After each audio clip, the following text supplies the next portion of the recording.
राधे राधे बंधुओं, बहुत स्वागत है आपका हमारे डिजिटल प्लेटफॉर्म स्तुति पर। बंधुओं, इस वीडियो में हम बात करेंगे अधिक मास की दूसरी एकादशी।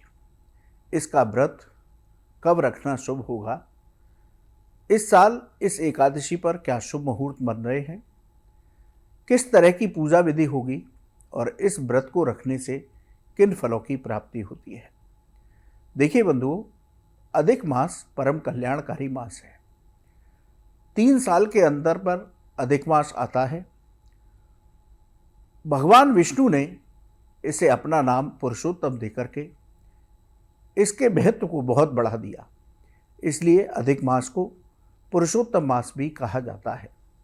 शास्त्र कहते हैं कि पुरुषोत्तम मास की जो एकादशी हैं वो परम कल्याणकारी होती हैं, क्योंकि इनका महत्व इसलिए ज़्यादा है कि ये 3 साल के बाद आती हैं। अधिक मास की जो दूसरी एकादशी है उसको परमा एकादशी या परम एकादशी कहते हैं। यदि बात करें इस साल किस दिन इसका व्रत रखना शुभ होगा, तो वैदिक पंचांग के अनुसार एकादशी तिथि 10 जून बुधवार को रात 12:58 पर शुरू होगी। एकादशी तिथि का समापन 11 जून गुरुवार को रात 10:37 पर होगा। इसलिए इस साल परमा एकादशी का व्रत 11 जून 2026 गुरुवार को रखना शुभ होगा। परमा एकादशी का व्रत का मुहूर्त की बात करें तो 12 जून को इसका पारण किया जाएगा, शुक्रवार के दिन। पारण का विशेष महत्व है। सही विधि से पारण करने पर ही, सही मुहूर्त में पारण करने पर ही एकादशी व्रत का पूर्ण फल प्राप्त होता है। इसलिए बंधुओं, 12 जून शुक्रवार को इसके पारण का मुहूर्त सुबह 5:23 से सुबह 8:10 तक रहेगा। यदि हम पारण के विधि बताएं तो सबसे पहले आप अन्न का दान किसी ब्राह्मण को करें। उसके बाद तुलसी पत्र और गंगा जल का सेवन करके व्रत का पारण करना चाहिए। यदि पूजा के मुहूर्त की बात करें तो 11 जून को परमा एकादशी पर ब्रह्म मुहूर्त सुबह 4:08 से सुबह 4:56 तक रहेगा। अमृत काल की पूजा का मुहूर्त सुबह 5:58 से सुबह 7:30 तक रहेगा। इसके साथ ही सुबह 11:48 से दोपहर 1:17 तक भी रहेगा। अभिजीत मुहूर्त की बात करें तो सुबह 11:59 से दोपहर 12:53 तक अभिजीत मुहूर्त रहेगा। इन मुहूर्त में पूजा करने से आपको पूजा और व्रत का पूर्ण फल प्राप्त होगा। आपकी सभी मनोकामनाएं पूरी होंगी। बंधुओं, बात करते हैं परमा एकादशी के दिन किस विधि से पूजा करनी चाहिए। देखिए, अधिक मास की परमा एकादशी बेहद कल्याणकारी है। इस एकादशी का व्रत राजा हरिश्चंद्र ने भी रखा था। राजा हरिश्चंद्र को इस व्रत को रखने से राज्य, पुत्र, पत्नी सभी का सुख प्राप्त हुआ था।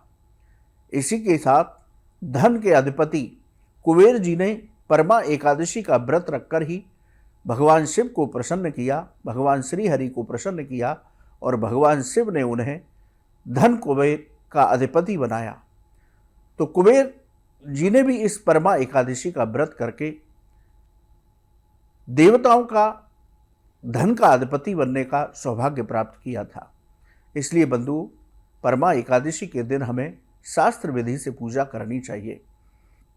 इस दिन हमें सूर्योदय से पहले स्नान कर व्रत का संकल्प लेना चाहिए। भगवान लक्ष्मी नारायण की पूजा करनी चाहिए। यदि आपके यहाँ शालिग्राम शिला है तो आप उसका पूजन पंचामृत से कीजिए। भगवान को चंदन लगाइए, सुगंधित फूलों से श्रृंगार कीजिए, तुलसी पत्र अवश्य अर्पित कीजिए। भगवान को ऋतु फल और दूध से बने पदार्थों का भोग लगाइए। भोग में तुलसी पत्र अवश्य रखिए। श्रद्धा भक्ति के साथ उनकी आरती कीजिए। आरती करने के बाद ओम नमो भगवते वासुदेवाय इस मंत्र की एक माला अवश्य जप कीजिए। यदि आपके पास समय है तो आप विष्णु चालीसा, विष्णु सहस्त्रनाम, गोपाल सहस्त्रनाम इत्यादि का पाठ कर सकते हैं। पूरा मन बड़े शांत भाव से अपने कार्यों को कीजिए। दिनचर्या जो आपकी है वो कीजिए। शाम के समय पुनः भगवान की आरती कीजिए, तुलसी जी के पास घी का दीपक जलाइए। देखिए बंधुओं, तुलसी जी का अभिषेक एकादशी के दिन नहीं करना चाहिए, उनको जल नहीं चढ़ाना चाहिए, क्योंकि शास्त्रों के मुताबिक तुलसा जी भी एकादशी का व्रत रखती हैं। इसलिए सिर्फ शाम के समय तुलसा जी के पास घी का दीपक जला करके वहीं बैठ करके ओम नमो भगवते वासुदेवाय इस मंत्र की एक माला जप करनी चाहिए। आप अपनी सामर्थ्य के अनुसार ब्राह्मण, गरीबों को और गौशाला में दान अवश्य कीजिएगा, क्योंकि एकादशी व्रत में दान का विशेष महत्व है। इस तरह से आप पूजा करते हैं तो आपको परमा एकादशी व्रत का पूर्ण फल प्राप्त होगा। यदि हम कुछ गलतियों की बात करें तो परमा एकादशी के दिन हमें भूल कर भी क्रोध करने से बचना चाहिए, घर में क्लेश नहीं करना चाहिए। इस दिन चावल का सेवन भूल कर नहीं करना चाहिए, बाल और नाखून नहीं काटने चाहिए, अपने से बड़ों का अपमान नहीं करना चाहिए। लहसुन, प्याज जैसे तामसिक भोजन, मांस, मदिरा इत्यादि का सेवन भी नहीं करना चाहिए। पूर्ण ब्रह्मचर्य का पालन एकादशी व्रत में अवश्य करना चाहिए। इन बातों का ध्यान रखते हुए आप अधिक मास की दूसरी परमा एकादशी का व्रत रखते हैं तो आपके जीवन में ये किसी वरदान से कम साबित नहीं होगी। आपको भगवान लक्ष्मी नारायण की पूर्ण कृपा प्राप्त होगी, आपके जीवन की समस्याओं का समाधान होगा, आपके जीवन में धन धान्य की वृद्धि होगी और अंत समय पर आपको भगवान के वैकुंठ लोक में स्थान प्राप्त होगा, यानी कि आपको मोक्ष की प्राप्ति होगी। इसलिए बंधुओं, परमा एकादशी का व्रत पूर्ण श्रद्धा भक्ति के साथ अवश्य कीजिएगा। बंधुओं, आपको ये वीडियो कैसा लगा आप कमेंट बॉक्स में लिखें। राधे राधे। क्या आप जानते हैं श्री कृष्ण ही काली है? क्या आपको पता है राधा जी ने श्री कृष्ण के सामने कौन सी 3 शर्तें रखी थी? क्या आप जानते हैं कि द्रौपदी पिछले जन्म में कौन थी और उन्हें 5 पति कैसे मिले? स्तुति चैनल पर सोमवार से शुक्रवार हम लेकर आ रहे हैं ऐसी ही पौराणिक और रहस्यमय कहानियों की खास सीरीज, जहां हर कहानी में छिपा है धर्म, रहस्य और जीवन का गहरा सच। तो अभी स्तुति चैनल को सब्सक्राइब कीजिए और इस अद्भुत सफर का हिस्सा बनिए।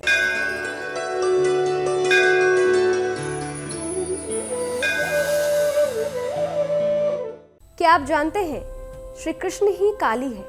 क्या आपको पता है राधा जी ने श्री कृष्ण के सामने कौन सी 3 शर्तें रखी थी?